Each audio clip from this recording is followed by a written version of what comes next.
어떤 성도는 질문합니다. 신자가 고급차를 타면 됩니까?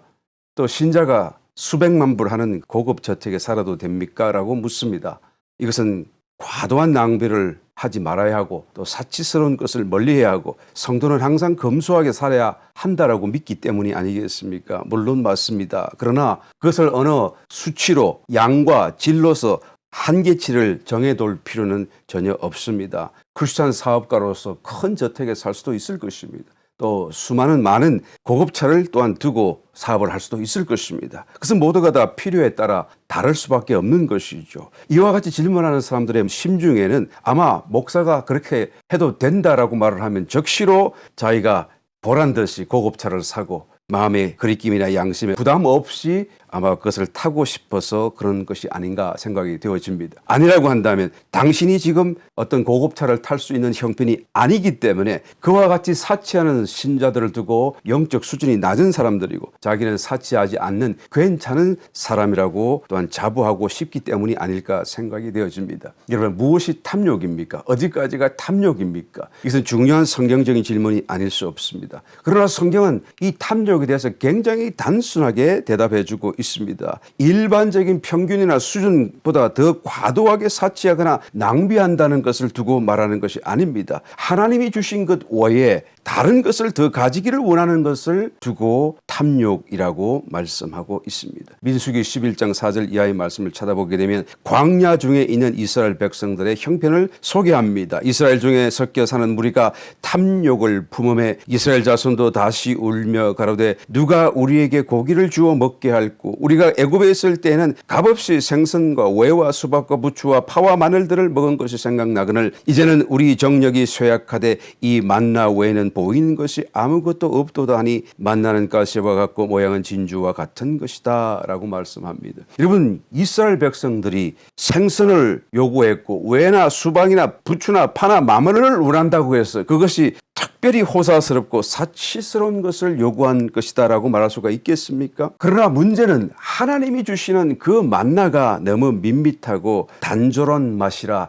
이제는 싫다고 말하는 데 있는 것입니다. 그것도 매일 똑같은 음식을 주니 실적 났다는 것이죠. 처음에는 맛이 괜찮았고 또 신기하기도 했지만 이제는 뭔가 다른 것, 뭔가 좀 더 자극적이고 강한 맛을, 좀 더 다양한 맛을 원한다는 것이죠. 옛날의 기억 속에 남아있는 그 애굽 시절에 먹었던 그런 맛을 더 원한다고 말하고 있는 것입니다. 그 욕구가 얼마나 강력한지 이제 자기가 옛 그 포로 또 노예 시절로 되돌아간다고 할지라도 그것을 원한다라고까지 말하고 있는 것을 보게 됩니다. 여러분, 사람이 무엇을 먹는가라는 것은 그 사람이 그 먹는 것을 따라 조성되기 때문에 굉장히 중요한 질문이 아닐 수가 없습니다. 만나를 먹음으로써 광야를 지나는 이스라엘 백성들이 저절로 서서히 하늘에 속한 사람으로 바뀌어지고 있는 것을 우리는 보아야만 하는 것이죠. 만나는 그들에게 최고의 음식이었고 이보다 더 좋은 음식이 있을 수가 없는 것이었습니다. 그럼에도 불구하고 그것을 싫어하고 거절하는 이유는 무엇입니까? 왜 그들이 광야를 지나가고 있으며 하나님의 돌보심과 다스림을 그들은 이제는 더 이상 신뢰하지 않는다라고 하는 불순한 마음에서 나온 것이 아니겠습니까? 이 말은 그들이 원하는 그 마음의 욕구가 하나님보다도 더 좋고 하나님의 인도와 다스림과 돌보심보다 더 좋다라고 말하는 것이 아니겠습니까? 하나님과 비교하고 하나님 자리를 대체하는 그 모든 것은 마음의 우상이 되어지는 것입니다. 그래서 성경은 탐심을 우상 숭배라고 말씀하는 것입니다. 그런데 성경은 그 원인을 두고 다시 봉독한 그 말씀 속에 이스라엘 중에 섞여 사는 무리가 탐욕을 품음에 이스라엘 자손도 다시 울었다라고 말씀하고 있는 것이죠.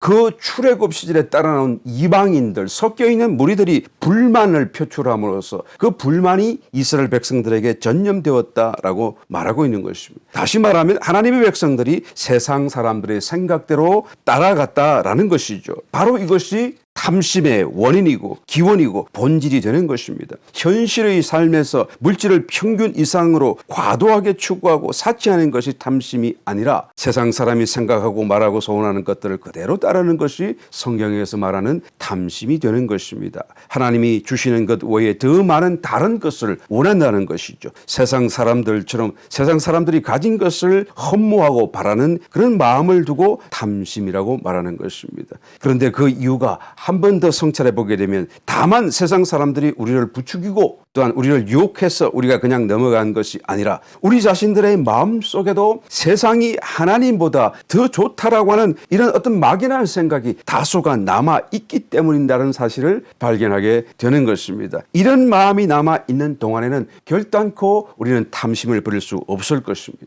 탐심은 버려야 하는 것입니다. 매일 만나를 먹듯이 성경을 읽고 묵상하며 또한 단순하지만 교회 생활을 반복적으로 성실히 영위해 나감으로써 우리는 이와 같이 영적인 영양분을 공급받고 만나를 매일 먹고 또한 하나님의 사람으로 변화되어졌듯이 하늘에 속한 하나님의 사람들이 다 되어져야 마땅할 줄 믿습니다.